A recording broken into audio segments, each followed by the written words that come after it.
Well, everybody, excited today to be joined here by Ahmed Algamal. He's the creator of ICAN, which is the AI Creative Adversarial Network, and Jennifer Chang, who's the CEO of Playform.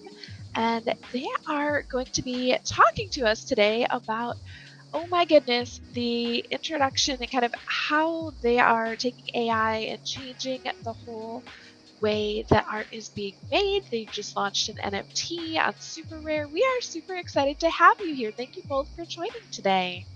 Thank you so much for having us. Exciting to be Thank back. you.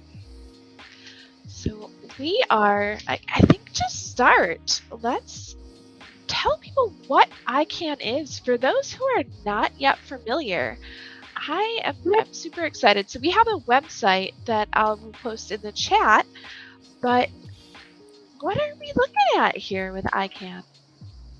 ICAN is an algorithm to generate art that was designed to simulate how artists learn about art and digest the art that happened before them in art history and around them by going to museum, by going to looking at art books, by going to school. And then artists evolve and develop their own characteristic and also style as they go in their career. So the AI basically is designed to do that.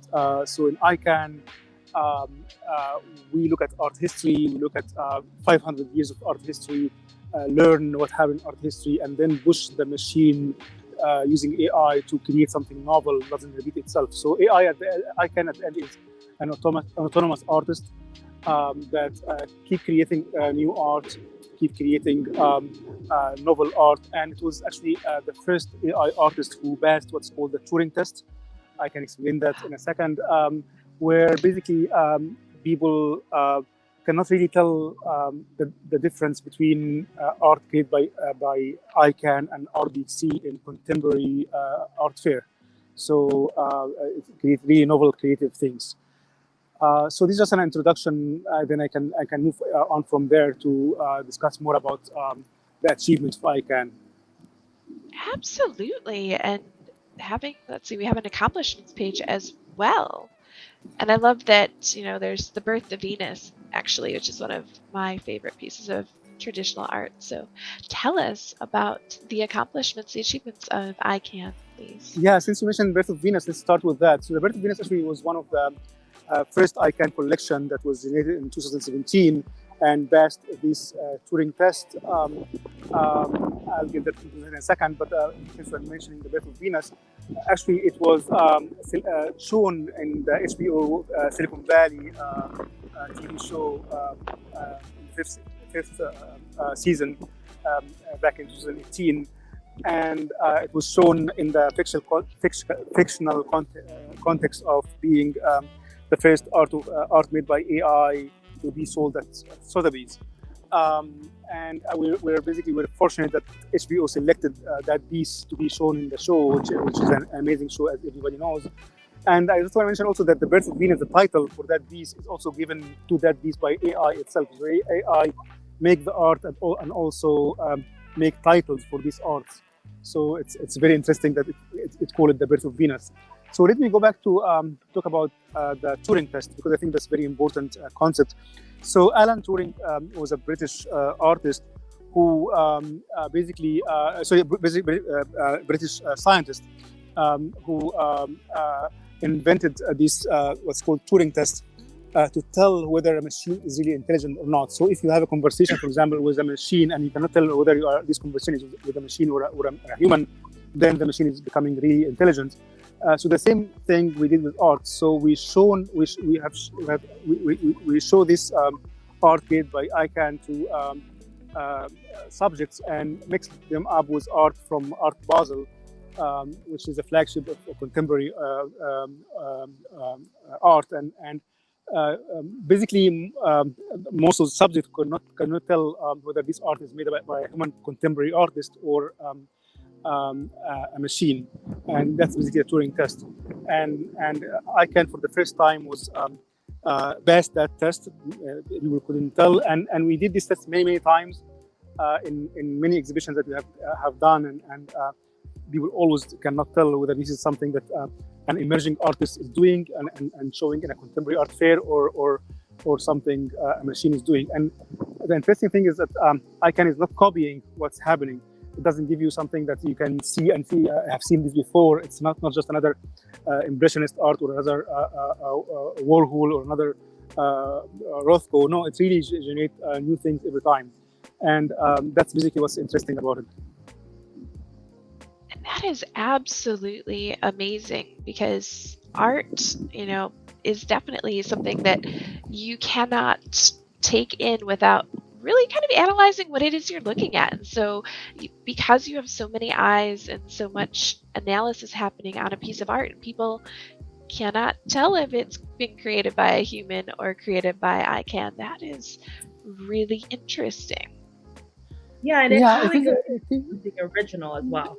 Oh, I'm Yeah, definitely. The interesting part about it is it raised a lot of questions. When ICAN came around in 2017, more than 400 media outlets wrote about it, and it raised a lot of questions about if the machine become creative and can create its own art, and you cannot tell the difference, then what is art and what is the role of artists? And that's a very important conversation to have, because the whole point of ICAN really is to show, yes, the machine can be creative, but that creativity is just formal creativity. It's creative in terms of the form of art, the style, and the visuals. But we know that art is not just about a beautiful thing that you see. Art is created by artists to convey something. It's a way of communication. And my whole goal of creating ICAN is really to show that AI can become creative, and AI now can be actually become a creative tool that artists can use for their own sake. So the whole goal is not really to create an autonomous artist to replace artists or take the job of artists at all. Quite the opposite. ICAN was just a showcase that AI can become creative, and look at what AI can do. Then as an artist, what can you do with it?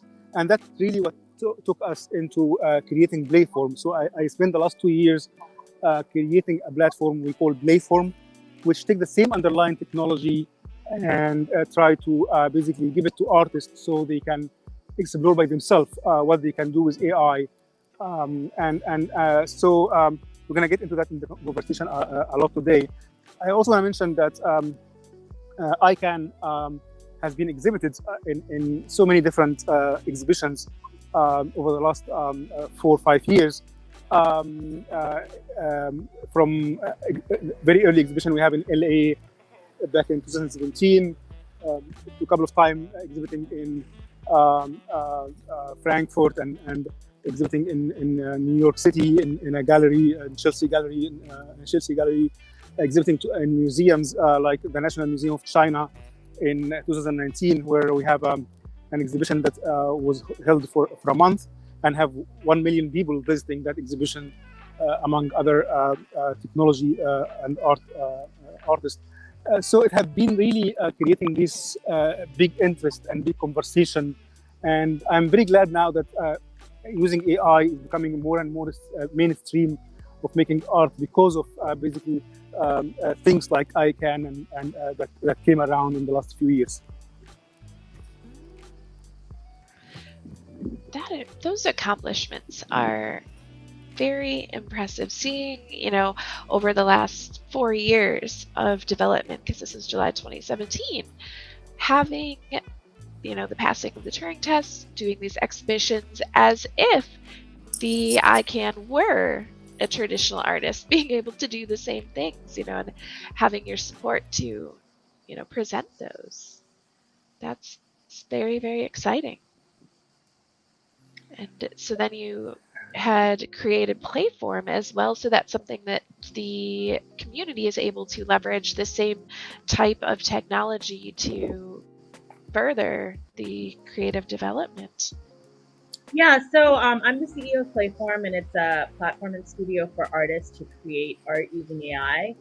So we've taken the underlying technology and all the R&D that went into ICAN, and just with all the buzz and attention that this project received because it was so groundbreaking and game changing in regards to the advancement of AI. Um, Ahmed was approached by Khosla Ventures, who invested in the company. And the mandate was really around how do we commercialize this technology to create value for the world? The technology was one thing, the ability for the AI to autonomously create. And, it was really remarkable because, the GAN technology here, it's not just about creating more similar, but taking the inputs, really using the eyes to be creative. So it was a major advancement in computer vision. And what we've done with it is Playform, which is a tool that anyone can use to create art. And a lot of the artists we work with say it feels a lot like having an artist assistant, having an intelligent studio assistant who you're able to share kind of ideas and artwork with, and then the assistant will create. And not just in kind of being repetitive, but being able to deliver interesting results that might surprise you. Very much like if you were collaborating with another artist. And so, what we really see being powerful about Playform is that it's a platform that enables all artists to get that type of kind of like studio support. That artists like Warhol and Koons, they have studios full of people helping them create and execute on their vision, on their creative visions. But that has just not been accessible for people to date, right? Like most artists do not have the budget to be able to bring on a bunch of people to help them in their studio. And so what we aim to do with Playform is to make that accessible for a lot lower price point than you would be paying for a human assistant. You're able to get an AI assistant that can help you process through your ideas, try different, try different ideas, get through different tasks, show you different possibilities for your art that you might not have come up with on your own. Really being that kind of like sounding board that I think helps always in creative projects, but is not necessarily accessible because people's time is limited, people's time is valuable. Whereas when you're able to work with a machine, it's a lot cheaper. And so that's really what we're trying to do here. You can see on our website just all kinds of crazy examples. Like the machine's capable of doing all kinds of things. And so, a lot of the artists, some of the applications that we see, they'll import collections of their own artwork. And then the AI will continue to iterate and show them different possibilities for where their art practice might be able to go. We also have a lot of easy to use tools that we've started adding to the platform to make the AI even more accessible. From our pro art filters, which is the ability to take existing art done by professional artists and taking elements of those styles and applying it to your own photos and sketches. So it's kind of a way for artists to also be able to collaborate with one another. That's where we're headed next. So yeah, what we really aim to do as a company is to really take AI, really push the boundaries of AI. Ahmed also was the founder of the Art and AI Laboratory at Rutgers. So he's been in the field of computer vision for over 25 years. He's been specifically working on the applications around art and AI for over a decade. And these, so we're really pushing the boundaries of the technology. Then we're taking it back into Playform and trying to figure out how to make that technology as accessible as possible so that it can reach the broadest audience possible, and can be incorporated in all kinds of different creative ways. Well, and I would say, like, as you're explaining, how you're training these different models and the different use cases, and we're watching on the website this demo video where we can see the different iterations, and then taking these people, you could use like character design, tweaking and kind of adjusting using these different scales there to change and have so many character designs. But this is, I think, my favorite part here, where you create a sketch of what you want the image to have and then choose which style you want it to pull from. And it will generate different iterations of essentially your sketch. And that is like magic. Oh my goodness. I Yeah, love that so much. it feels a lot like magic, in that it's really pushing the boundaries of what we thought was possible. But we often say, AI right now feels like magic in the way that, a couple hundred years ago when the camera first came around, people probably also looked at the camera and they were like, that is magic. People probably freaked out, like, how can you capture image that was never possible before? And that's where we are with AI. AI is new, and right now it feels like magic. It seems like it's doing the impossible, something we would have never imagined to be able to be done. Yet we think in a few decades, AI is just going to be such a pervasive part of our life. It's already becoming such an important part of how we operate. And like, everyone will just kind of look at this and take it for granted one day. It'll be a ubiquitous technology. But right now, it does very much feel like magic, because this platforms like Playform let you do things that, um, you know, if you told someone, even if you went back like 20 years and told someone, do you know, in the future, you'll be able to start drawing a sketch and a machine will complete it, they would think you're crazy. That, like, I'm just watching this, like, this transformation from the sketch to a full piece of art, like that I'm at, even somebody with a technology background, I'm still just blown away by what's happening here, and the potential that unlocks in the art space. Yeah, exactly. Um, and there's kind of this constant question that comes up a lot, around, well, what happens to artists when AI can now create? And our answer to that is, artists can create more, artists can create better, artists can be more innovative, artists can create, really push the boundaries of what they could do. This really takes away kind of a lot of the hurdles and the barriers to entry. Maybe you have a lot of these beautiful creative visions in your head, but you're not necessarily the best at drawing. Or maybe you're just not really into painting, or maybe you're just not, like, in the traditional sense of artistic talent. That's not really where you derive your practice from. But as we see in the digital art field, and you as an engineer also probably experience this as well, there's just such a convergence in regards to creativity and technology. And it's really unlocking the opportunity for a lot of people who might not have traditionally considered themselves artists because they don't draw and paint. But through technology, they're able to kind of unlock all this creativity in their brain. Like, all people are born creative. You might not have the hands for painting and drawing, but you have the creativity. So it's really about finding the tools that let you access that talent and unleash it and express it and share it with the world. And I think what AI is doing is it's making that possible for a whole nother group of artists that might not have, um, considered themselves artists prior to this technology really unleashing that side of themselves. That's exactly it, because looking at this, like, I feel like that little sketchy drawing is something that I would create, and what's in my head is more like what the AI is creating, but getting it there, like, I don't have those techniques to do it myself. So this, like, oh my goodness, it unlocks that ability to get the things out of my head. And that's really cool. So with that, you have created an NFT as well, right? That was something that had just launched. Yeah, so just kind of the trajectory of the company was, we started with ICAN.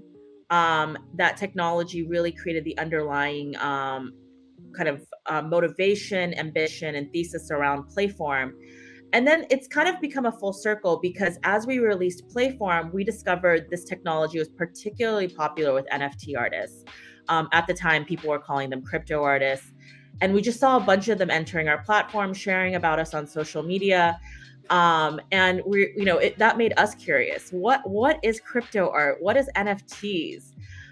So we started reaching out to the artists who were on our platform and talking to them about what they were doing. Then we have this residency program. It's the Playform Digital Residency, which people can learn more about. Artists can learn more about at playform.io/residency. We've had a whale community member in there, and that's how we discovered the whale community as well. But through our artists, we learned about NFTs. We learned about kind of everything that was happening in this kind of emerging new world. And we collaborated with a lot of these artists in creating art, which they've sold on different NFT marketplaces. That's a picture of Mattia Cutini. He's an NFT artist, early adopter, and he was our first NFT artist resident. And he's been very successful in this in this new blockchain world. We also worked with Zita Turek, who is a Sturek, who is a member of Whale Community, and that's how we got introduced to this community. And just through all of this, with Mattia and Sturek were both really early adopters of Super Rare, and we worked with Mattia to do an exhibition where he used Playform on Super Rare. That resulted in Super Rare reaching out to us. They knew about ICAN, and they wanted to get ICAN as an NFT on their platform as well. And so this week, we just launched the first NFT from ICAN. So we're taking the original artworks that were exhibited all over the world, and we're making them available as NFTs that come along with the original prints that were exhibited in all these really prestigious settings. And yeah, we're kind of hosting. We'll continue to sell different artworks. We've started this week with the auction for Faceless Portrait, and then we'll continue to sell more and more pieces through Super Rare over time. But yeah, if you click on View All Artworks by ICAN at the bottom there, you'll see all the pieces that we've put up so far. The ICAN technology is really prolific. It can create all kinds of different pieces of art. And you'll see here, we've also listed The Birth of Venus, which was featured on HBO Silicon Valley. So that's also available for anyone who's interested in placing some bids. But we'll continue to add to this library on Super Rare over time and start releasing more and more of these artworks so that collectors out there can own a piece of history. I think what's really cool about this particular work is that, not only is it art, not only is it just really interesting and have a really cool backstory, but it's really also a marker in regards to time. Oh, sorry, I just saw some questions in here that I'm going to address later. But it's also a marker in time in regards to where we are in regards to AI. Machine learning technology has been around, for a while now, but it's now reaching kind of like this pivotal moment where I think that you see a lot of fear about AI right now because it's getting good. AI is really starting to be able to replicate human behavior and intelligence in an impactful way now. And I think ICAN is one of those kind of achievements, and these artworks are a reflection of where we are in time today. Where is AI today? And I'm sure in 50 years from now, they'll look back and they'll go, wow, that was so rudimentary compared to where we are today. But it's something that will kind of keep that marker and remind us of where we were and how far we've come in the future. Well, this one, as you mentioned that, you're doing the auction for the Faceless Portrait, and we're looking at it here. Like, we can see, and I don't know if it's an actual intention, having the mouth, the lips, and the teeth, and the nose, or if it's simply the result of the algorithm creating something that we as humans associate with a portrait. But there's a lot, I think, to unpack here when you're looking at, creations, because as a traditional artist, I feel like you know what you're creating and kind of what you're intending it to be. Whether it comes out like that is not, always the case, but you had a goal. With the AI, I guess, can you tell us, does it have goals? Can you set it, like, if you're not starting with a little sketch, how does it get the direction to come out like this? Or is it up to the people who are seeing the creation to interpret what it is? I was gonna say, I'm gonna take this one. Yeah, Yeah, in Playform in particular, artists has the control to direct AI the way they like because they can train their own AI based on their own images from scratch, meaning that the artist can come up with any concept. They want to make special portraits inspired by certain characters, so they can collect some inspiration photos or images about that character, or they have a certain concept in mind, some event happening in the world they want to express some make some art about it. So they can start by any assets that they like based on that concept and direct the AI the way they like. So it's when talking about using AI in making art in Playform, basically it's a conceptual art process where the artists are in control. The AI is a collaborative tool, a creative tool that work with the artist and really can create surprising, interesting directions. Many of the artists we work with basically start with certain concept, but from the outcome they can even change direction or modify the direction, and that's why it's creative collaborator. It's not just basically some passive device like a camera which capture the light on canvas. It really will give you added to your concept and give you new ideas. For ICAN, the goal was different. ICAN, we totally didn't curate the collection. We are not feeding images from the last 500 years of art history, all different movements of art history, all different genres, portraits, landscape, still lifes, everything. We just give it everything we could hold on to. And the goal is really to learn what makes art, the aesthetics of art, how the aesthetics have evolved over these last 500 years. The AI also learn the major art styles and movements. So I learned about Renaissance and Baroque and realism and neoclassicism and impressionism and expressionism, cubism. Learn all these art movements, and then the AI is programmed to basically look at this aesthetic and try to create something new. So if the AI give me another impressionist artist art or another cubism art or another Cezanne looking art, it gets analyzed actually because it's basically this is something that happened before. So it has to really come up with something new. But at the same time, it cannot give me just random images because they're totally not within the same aesthetics as Western art. So the machine here is under dilemma, a creative dilemma, which I mean, this is coming from a psychology theory that basically this is the main dilemma that in psychology of creating art by artists, where artists have to push the boundary when making art, following the aesthetics, but breaking out of existing styles and making their own styles as well. So when it comes to ICAN, it has this autonomy. When we press the button to generate the next art, we have no control of what is the next genre will be.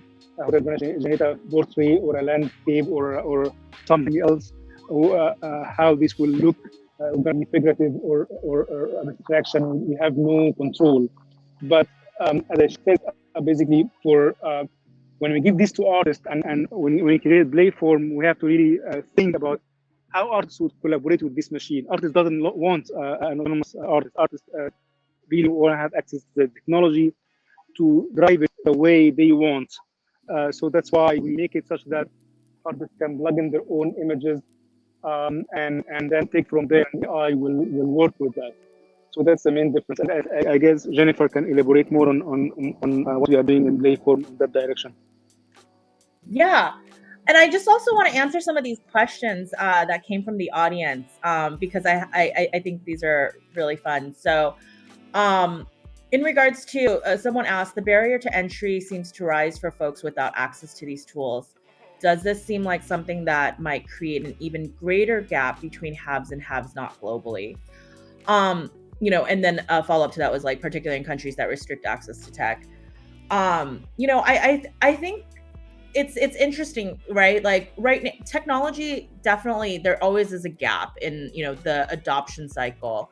Right now, AI is very much in this early adopter phase. I think that's why it's been so popular with NFT artists, because NFTs are also in the early adopter phase. And so, I mean, pretty much everyone in whale community you've already self-opted in as an early adopter because you're in NFTs, you're in blockchain. That's why we love working with artists like you, because it's really easy to introduce AI to early adopter artists because they're just very eager. They have that attitude of I want to be there first. They know that everything's not working yet, but they're the ones that are going to help make it work. I work in tech because I love early adopters. They're just the innovators. They're the crazy ones. They're the ones that look at a broken tool and say, I'm going to fix it. So I do think there is still a barrier to entry in that just a lot of people have not wrapped their heads around this yet. But the fact is the early adopters are the ones that then take this technology to the masses. They are the people that find a way to make it that barrier less so, and they're the ones that help spread the information, help tell stories that make this more approachable for other people. So I do think there's that gap that still exists, but I think that will be addressed naturally just in the curve of how technology is adopted. Like, for example, I got an iPhone in 2007. Most of my friends thought I was really weird. Like, why do you need that? What does it do? It didn't do very much. But I have a cousin, she's such a laggard. She adopts everything really late. But by 2012, I knew that we had gone through the smartphone adoption curve because she got an iPhone. And, right now you're probably paying with AI. You probably have a lot of artist friends who are like, no, I would never use that. Give them 5 years. They'll all be here. So yeah, I think there's definitely that. Once people get comfortable with AI and they do start really understanding the technology and it becomes more mass adopted, it really removes the AI does. I don't think there's really an access issue because the cost will only drop. Right now, for early adopters, you guys are kind of used to that as well. Costs are always high at the beginning. Like right now, oh my God, minting an NFT, that is so expensive, right? That's keeping a lot of artists out right now, but those costs will go down. That's what we do as early adopters. We take this technology, we iterate on it, we fix it, we make it better, we make it cheaper, we make it more accessible. And so I don't really worry a lot about that yet. I do think this technology is going to democratize the creation process, and those barriers will drop. In regards to the countries that restrict access to tech, that's definitely a hurdle. The other thing that you come up against when you're trying to introduce this kind of platform to new audiences is just all the challenges of borders and currencies and all of that. I mean, this is where we hope that blockchain will start to erase some of these things. So for example, our payment systems right now, we realize we can't access the entire world yet. So we're currently working on adding Alipay so that we can reach more of Asia, as well as adding crypto payments so that we can start moving away from this idea that only people with credit cards are able to use these types of tools online. And we're doing our mission, and our ethos as a company is really about this. It's removing the barrier of entry, making things accessible, making AI more approachable and easier to use in all kinds of different ways. And so we're really excited to have early adopter artists on our platform because they're the ones that are really helping us kind of figure that out as we go as well. And we see this as just like, we're a startup. This company will continue to grow. And we'll continue to really, that's our North Star, though, to focus on accessibility and democratization and making AI accessible for more people. And then I love this other question. Can you go to like the product? If you go to our website, you see product, and then click on Pro Art Filters. So we got another question in the chat that says, what can NFT artists utilize your platform to reach new audiences? And I love this question because this is something that we've been working on right now. So we have this technology around Pro Art Filters where you can take an artwork, you can upload a photo, and you can apply that style to the artwork. So if you scroll down, you'll see a few different examples of that. So like you can take this image and apply the style of Marc Chagall. But what we've also done is we've opened up this technology to so far 13 artists who are part of what we call Playform Studio. Playform Studio is our most advanced tier in regards to subscription. It gives you access to the full platform as well as a community of other artists who are actively incorporating AI into their art practice. A lot of NFT artists and so on. And so what we've done here with these artworks is these are artworks that were created to be sold as NFTs, but were also added to the Playform platform, and so that other users and artists can come and use them as pro art filters to create new original artwork. This is just something that we launched in the last week, and it's a feature that we hope to expand and allow all artists to come and access. And we see this as a way for NFT artists to be able to reach new audiences, because not only are they restricted to the audiences who are ready to collect NFTs, have Ethereum in their wallets, and understand how to navigate, kind of the challenges that is currently there to buy NFT art. But you'd be able to reach kind of just general audiences, people who like art filters, which we know there's a big market for, and engage them through AI into your artwork. It also means that artists can cross collaborate. We've already seen this where among those 13 artists who have created the early filters, I saw one of the artists use another artist's filter and then kind of engage in a dialogue about it on social media, which is so exciting. So as I've been explaining to people, our first step was to create an autonomous AI that could create. That was ICAN. ICAN creates by itself in a silo. Playform was this idea that of bringing collaboration between machine and human artist, and allowing artists to be able to access this technology in a way that's allows them to incorporate it into their own art and have a collaboration, not just look at the art created by a machine.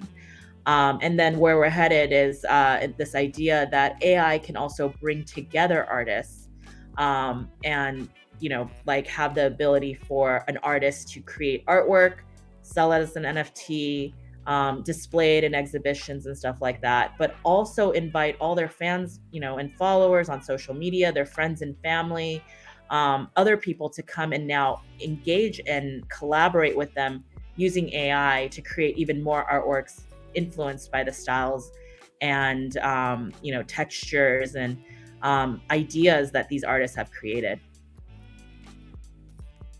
Yeah, you might want to click on Get Started. If you click on that button, it can kind of show you. We will walk through getting started. Yeah, so then click on at the top, you'll see Explore. Okay. Yeah, so for anyone that's interested in this and just kind of wants to see how it works, they should come here. So this is create.playform.io/explore, and you'll see all the featured filters that we've added here. And this is something that we want to expand on. If you're interested in creating your own art filter or anything like that, you can email us at via the website. You'll find our info there, or you can also just you'll see I'm on Discord, so always feel free to reach out to me directly as well. I love talking to artists. It's always fun to do that. So many ideas now. Oh my goodness. It's like the wish list of things that keep getting stuck in my head, but I haven't been able to make. Like, woo!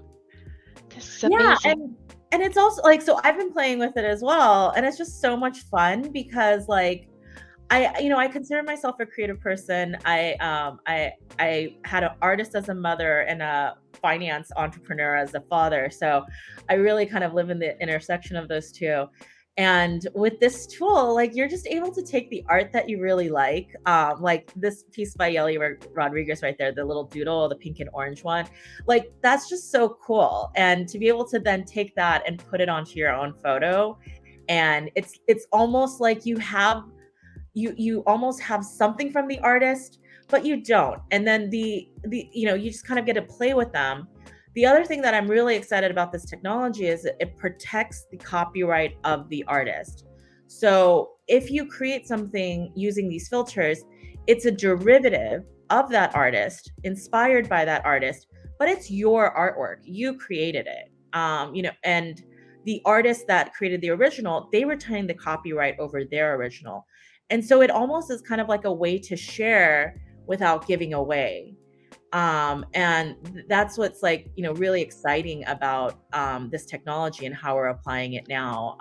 And it all comes from this motivation of how do we make AI more and more accessible for creating art.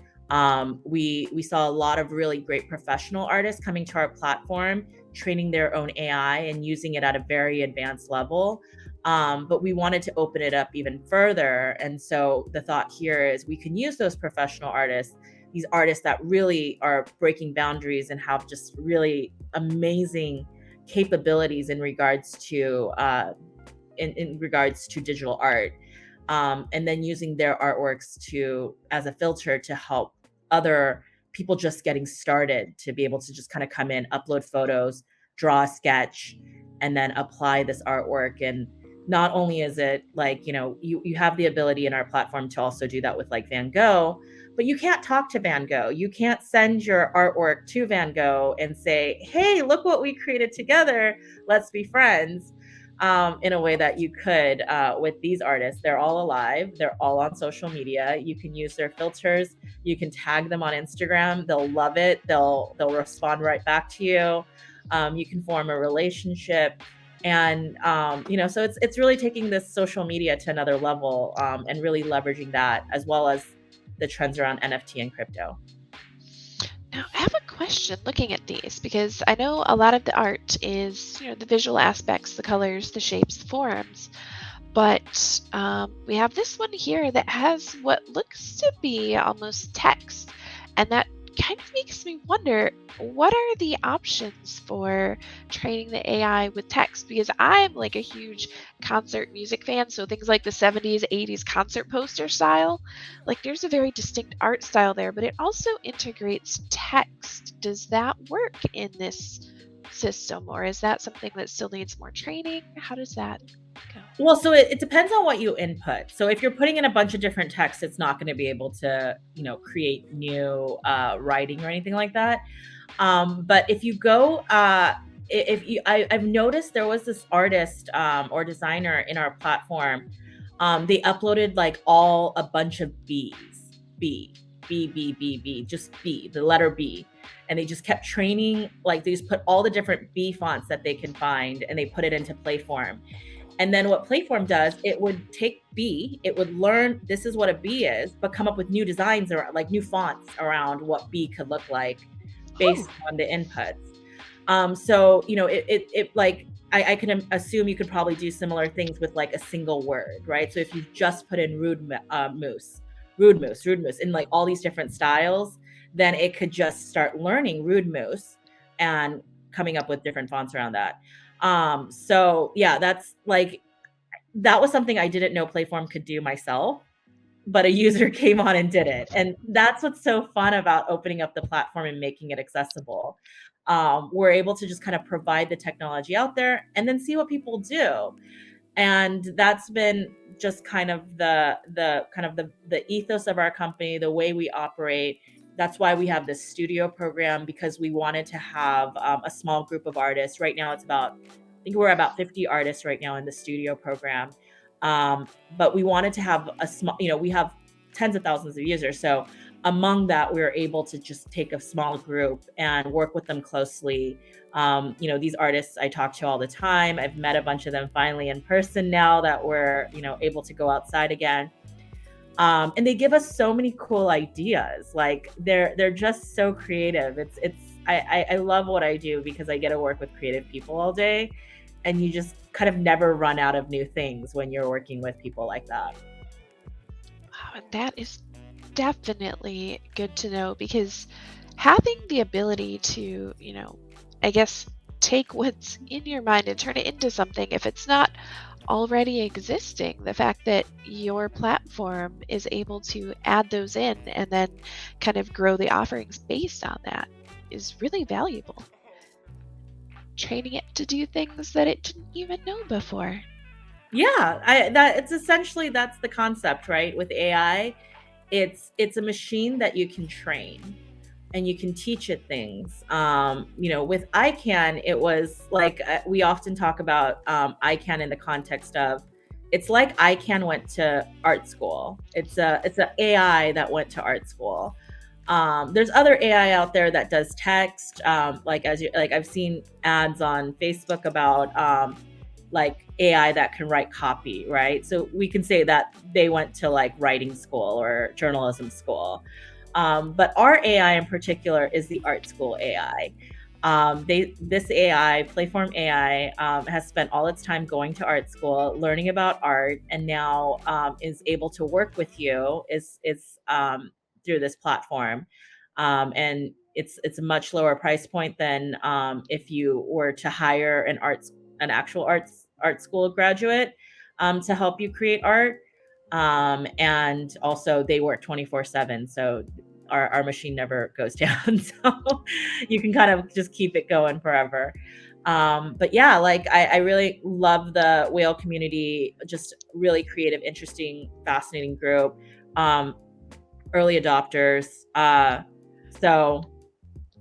think, I invite you to come on to Playform. Another thing I did mention in the chat, all new users get $15 in free credits. That gives you 3 hours of training. So anyone could come on and just basically access this technology, try it out for themselves. We know that it's a very novel new idea. So we know that when people first hear of it, they're curious, but they're not really ready to pay yet. Because what am I paying for? And that's why we provide this free trial, so that you can really see what it's capable of. And then we've noticed a lot of people will continue paying because they get so many ideas, and they now it's like, okay, I have to pay for this because there's something I need to get out of my head. That is absolutely magical. Like looking at even, these creations that you have on the screen and seeing probably where they started, but where they could also go if you could take that as a jumping point for the own things in your head and continue to iterate. As you said, you end up with these derivative works that give so much extra license for creativity. So exactly. And like, just amazing. like, I love like the chain reaction that we're able to create using AI. One person comes in, they create something, then they can share it, and then someone else can use that as a jumping point. And like, I think that just epitomizes everything about the internet and the internet community and where we're headed as this technology is unlocking so many things.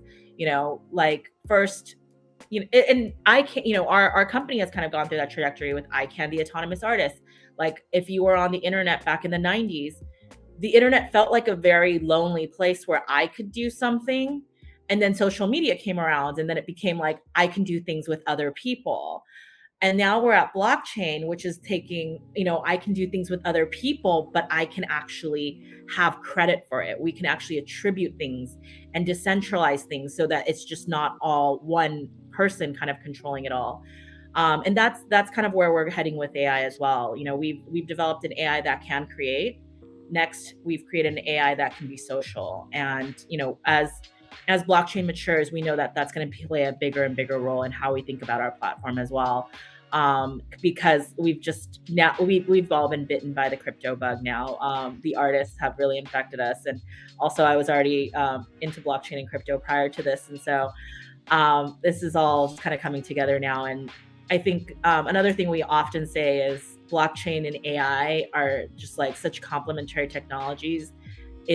It's just it makes sense that they're both kind of exploding right now, because they're friends. They're almost like classmates. They're maturing alongside each other. And as a company, we're really embracing that. We've been we're incorporating other blockchain technologies into the way we do things. As I mentioned, we're working on getting crypto payments enabled. This is all kind of part of our ethos of pushing technology forward, incorporating the latest technology, and building communities around it. That is so fabulous. I know we're getting close to that hour mark, so I don't want to hold you all over. But is there anything that we haven't discussed about ICAN and Playform today that you really want the community to know about? And I know that we've encouraged people to check out ICAN and join Playform and start testing with it and having the ability to create their own art and then their own NFTs from that. But what else should folks know about the projects that you've created here, or jumping into the platform and kind of how to get started and rock and roll here. Yeah, the other thing is we shared a few articles here. Like I shared a couple of them. ICAN got coverage by like over 400 press outlets. If you Google ICAN, you'll see a bunch of stuff. But these articles were a couple that I thought might be interesting to the audience. So there's this Atlantic piece. It's just very thorough, really in-depth piece about ICAN and then how that led to the Khosla Ventures investment. And also in this article, Faceless Portrait #1 was featured. There's another New York Times article, the opinion piece that I shared. This is, God, all the gating that happens these days. We need The a, paywalls. yeah, the paywalls. I'll But share it Ahmed, for those who are not stuck. yeah. So Ahmed wrote an op-ed for the New York Times about the whether or not it was about, are the robot artists coming to take our jobs. And he talks about why that's not true, because while AI can create and ICAN has proven so much in regards to what machine is capable of, the fact is art is so personal. Art is so human. Art is so much about interaction and, inspiration. And that's just something that like the machine can't do.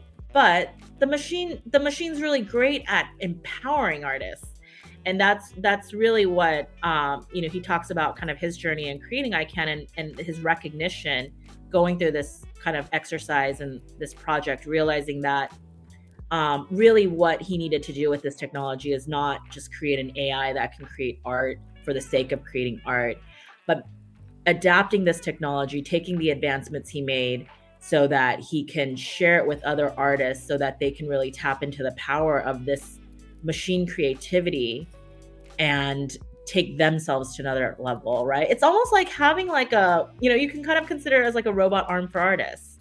The robot is there to assist the artist. It's yeah, it can do things, but without the human, it doesn't mean much. And so I think that's another great article for people to check out. And I think that's definitely an important point to cover because of, I think, the concern about the authenticity of creating art if you're not the one doing all of the creating. And I know that's a barrier sometimes people struggle with. So that sounds like something that is really helpful in understanding why this is a tool and not like the thing that's doing all Yeah. the creating. Well, so we always go back to the camera because the camera is probably the best analogy to this. In that, I'm sure people also thought like, oh, if you can just point and shoot, that's not your picture, that's not art. But look at the photography out there. Some people are just better at figuring out what to capture and how to capture it. It's all about this creative vision. And that is what else, you and I could have the same exact camera, and we probably do, right? But your photos are not going to look the same as mine. And that's really what we're seeing with AI. All the artists have access to the same tool. Yet, if you look at our website and you look at the examples of things that are being created, they're not the same at all. Like it's just such a variance. And it all has to do with creative vision. It has to do with taste and story, imagination. Like these are all things that the AI only helps enable, helps express. The AI doesn't replace, because those are just too unique. Those are like, each person has kind of this uniqueness. We just can't program that. That's what you bring to the platform. And I think that is a fantastic summary of why AI and using Playform could really help enhance a lot of people's projects and continue to move the technology in the space forward. The more you train it, the more it will represent the things that you're trying to convey in the first place. That's so exciting. Yeah, and thank you so much for having us on. It's always fun to visit the whale community and tell everyone what's going on. Love this community. I'm also part of it. So if you guys have any other questions or anything, feel free to add me and let's chat. I love talking to creative people. This is the best job ever. And thank you so much for joining us and for sharing all of the benefits of Playform IO and ICAN with the community. I know that I was seeing as we were having the conversation throughout the chat, people were really excited to get started and start using, the credits to train their models. I know that's also on my list of things I need to do now. I need more hours in the day because oh my goodness, this is so exciting. So thank you so much, Jennifer. And let's see if we get Ahmed back in. I know he was having connections, but to close up, thank you so much for both of you joining us today and talking about your projects with the whale community. Thank you very much for the invitation. I'm sorry for the lousy connection at my board. I've been disconnected every 5 minutes. Sorry about that, but thank you very much for the invitation. It has been an honor to have you here and to learn about your ICAN creation. This is absolutely amazing, and I think it will do great things in the space. So, sharing that technology with the community is very awesome of you both. Thank you. Thank you.